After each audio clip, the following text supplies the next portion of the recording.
আজকের যারা অযোগ্য, যারা সাদা খাতা দিয়েছে, ঘুষ দিয়েছে, র্যাঙ্ক জাম করেছে, আউট অফ প্যানেল, সেই অযোগ্যদের তালিকা মহামান্য সুপ্রিম কোর্টের নির্দেশে আজ প্রকাশিত হচ্ছে। এসএসসির যিনি চেয়ারম্যান তিনি হলফনামা দিয়ে বলছেন 15,800 জন আনটেন্টেড অর্থাৎ যোগ্য, তাহলে তাদেরকে সার্টিফাই করে যোগ্য চাকরি ধারাবাহিকতা সহ ফেরানো হচ্ছে না কেন? কেন তাদেরকে আবার রাজ্য সরকার বোর্ড এসএসসির চাকরি চুরির দায় পাপ মুছে ফেলার জন্য নতুন করে যারা ফ্রেশ চাকরি প্রার্থী আছে তাদের সাথে কেন বসানো হচ্ছে? এই প্রশ্ন সুপ্রিম কোর্টের প্রতি এবং বিচারপতিদের প্রতি আমরা দৃষ্টি আকর্ষণ করছি। আনটেন্টেড যারা আছে তাদের সসম্মানে ধারাবাহিকতা সহ বিদ্যালয়ে ফেরানোর ব্যবস্থা করুক দেশের সর্বোচ্চ আদালত সুপ্রিম কোর্ট। 1 মিনিটের কিছু সময় বেশি বাকি রয়েছে, তার কারণ 7টা ডেডলাইন দেওয়া হয়েছিল স্কুল সার্ভিস কমিশন থেকে। সূত্র মারফত খবর পাওয়া যায় যে দাগিদের তালিকা প্রকাশ করা হবে। আর কিছু সময় বাকি, তার মধ্যে দাগিদের তালিকা প্রকাশ করতে চলেছে স্কুল সার্ভিস কমিশন। আপনারা জানেন যে গতকাল কোর্টে কল্যাণ বন্দ্যোপাধ্যায় কমিশনের আইনজীবী জানিয়েছিলেন যে প্রায় 1900 জনের মতন দাগিদের তালিকা প্রকাশ হতে চলেছে। বারে বারে সময় বদলেছে। প্রথমে জানা গেছিল যে সকালেই প্রকাশিত হবে দাগিদের তালিকা, তারপরে জানা যায় যে সকাল নয় দুপুরে প্রকাশিত হবে। 3:20 এসএসসি দপ্তরে পৌঁছে যান কমিশনের চেয়ারপারসন, কমিশনের চেয়ারম্যান তিনি পৌঁছে যান। তারপরে জানা যায় যে বিকেলে প্রকাশিত হবে, বিকেল গড়িয়ে সন্ধে। শেষ খবর পাওয়া পর্যন্ত সন্ধে 7টার মধ্যে প্রকাশ হতে চলেছে স্কুল সার্ভিস কমিশনের তরফে দাগিদের তালিকা।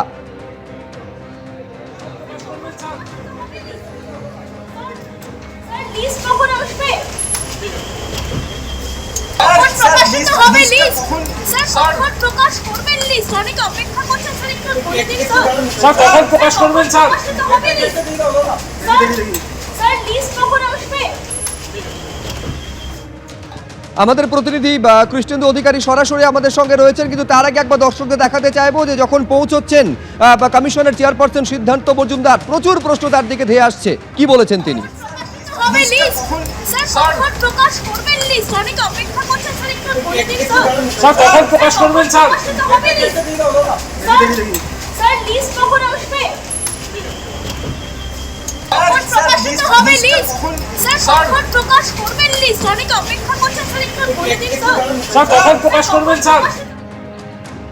দ্রুত একবার দেখে নেব শিক্ষামন্ত্রী কি বলেছেন। এটা তো সুপ্রিম কোর্টের নির্দেশে বিষয়টি আমাদের আইনজীবী সাংসদ, মাননীয় সাংসদ কল্যাণ বন্দ্যোপাধ্যায় বিষয়টা সুপ্রিম কোর্টে কথা দিয়েছেন এবং পুরোটাই মানে এসএসসি থ্রু আমাদের আইনজীবী বিষয়টা ডিল করছে। আমরা কোর্ট যেটা বলেছেন সেটাই আমরা নিশ্চয়ই সেটা শুনবো।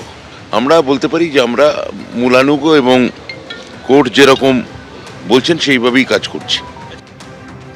সরাসরি কথা বলবো কৃষ্ণেন্দু অধিকারীর সঙ্গে। 7টা বেজে গেছে কৃষ্ণেন্দু, এখনো পর্যন্ত এসএসসি তরফে ওয়েবসাইটে পাবলিশ করা হলো না কারা দাগি, তাদের তালিকা কি আপডেট রয়েছে?